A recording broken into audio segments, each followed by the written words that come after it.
کہ ان بچوں نے بڑے ہو کر کیا کرنا ہے۔ تو اسی طرح ایک حدیث میں آتا ہے کہ آپ صلی اللہ علیہ وسلم نے ایک خواب دیکھا تھا کہ جس میں آپ صلی اللہ علیہ وسلم ایک باغ میں ہیں اور ایک لمبے قد کا آدمی اس باغ میں چل رہا ہے اور اس کے آس پاس بہت سارے بچے کھیل رہے ہیں، اور اس آدمی کا قد اتنا لمبا ہے کہ حضور پاک صلی اللہ علیہ وسلم اس آدمی کو دیکھنے کے لیے اپنی گردن کو اوپر بلند کرتے ہیں، گویا کہ وہ شخص آسمانوں سے باتیں کر رہا ہو۔ تو حضور پاک صلی اللہ علیہ وسلم نے حضرت جبرائیل علیہ السلام سے اس شخص کے بارے میں پوچھا اور ان بچوں کے بارے میں دریافت کیا۔ تو حضرت جبرائیل علیہ السلام نے عرض کی، یا رسول اللہ صلی اللہ علیہ وسلم، آپ نے جس شخص کو دیکھا ہے وہ حضرت ابراہیم علیہ السلام ہے، اور ان کے ارد گرد جو بچے کھیل رہے تھے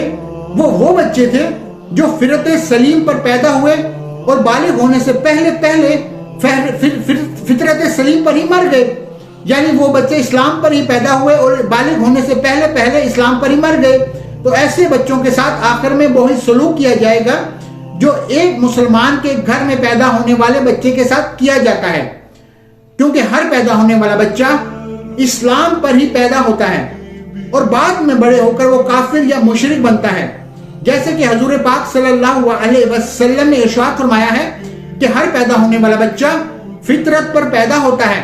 یعنی اسلام پر پیدا ہوتا ہے، یا اس کے ماں باپ ہوتے ہیں جو اس کو بعد میں یہودی یا نصرانی یا عیسائی بنا دیتے ہیں۔ یعنی اس حدیث سے یہ معلوم ہوتا ہے کہ ہر پیدا ہونے والا بچہ مسلمان پیدا ہوتا ہے اور بعد میں بڑے ہو کے اس کے ماں باپ اس کو کافر، مشرک یا عیسائی بنا دیتے ہیں۔ اگر کوئی ایسا بچہ جو کافروں کے گھر میں پیدا ہوا لیکن وہ بالغ ہونے سے پہلے مر گیا تو وہ اسلام پر ہی مرے گا۔ پہلے دوستو اب بات کرتے ہیں کہ بچے کے کس عمر میں بچے کے کفر کا اعتبار کیا جائے گا۔ تو اس کے متعلق روایت میں آتا ہے کہ بچہ جب باقل اور عاقل اور باغل ہو جاتا ہے تو اور بچہ اچھے اور برے کی پہچان کرنے لگ جائے تو اس عمر میں بچہ کوئی کفر کرتا ہے تو اس کا کفر کا اعتبار کیا جائے گا اور وہ بچہ کافر ہوگا۔ اور علماء کرام بیان کرتے ہیں کہ اگر کوئی بچہ 7 سال کی عمر میں کفر کرتا ہے تو اس کے کفر کا اعتبار کیا جائے گا اور وہ کافر ہو جائے گا۔ پہلے دوستو اب بات کرتے ہیں کہ کافروں اور مشرکوں کے بچے جنت میں جائیں گے یا نہیں، اور اگر یہ جنت میں جائیں گے تو جنت کے کون سے مقام میں ان کو رکھا جائے گا۔ پہلے دوستو اس کے متعلق مختلف روایات ملتی ہیں۔ بعض روایت میں کے مطابق جیسے کہ مسلمانوں کے بچے جنت میں جائیں گے، اسی طرح وہ بچے بھی جنت میں جائیں گے جو پیدا تو کافروں کے گھروں میں ہوئے تھے لیکن بالغ ہونے سے پہلے وہ فوت ہو گئے، تو اللہ تبارک و تعالیٰ ان معصوم بچوں کو بھی جنت میں داخل فرما دیں گے، کیونکہ اللہ تبارک و تعالیٰ ارشاد فرماتے ہیں کہ وہ کسی کو جنت یا جہنم میں داخل نہیں فرمائے گا جب تک کہ اس کو اعمال کا مکلف نہ بنا دیا جائے، اور بچے اعمال کے مکلف نہیں ہوتے، لہذا اسی وجہ سے اللہ تبارک و تعالیٰ معصوم بچوں کو بغیر حساب و کتاب کے جنت میں داخل فرما دیں گے۔ اور بعض روایت کے مطابق کافروں اور مشرکوں کے معصوم بچے جنت میں تو داخل ہوں گے لیکن یہ جنت میں جنتی مسلمان بچوں کے ماتحت ہوں گے اور ان کے خادمین کے بیٹے ڈیوٹی سر انجام دیں گے اور یہ مسلمان جنتی بچوں کے خادمین ہوں گے۔ اور بعض علماء کرام اس مسئلے پر خاموشی اختیار کرتے ہیں، ان کا یہ کہنا ہے کہ اللہ تبارک و تعالیٰ بہتر جانتا ہے کہ اللہ تبارک و تعالیٰ کافروں کے بچوں کے ساتھ کیا سلوک فرمائے گا، واللہ تعالیٰ علیہ۔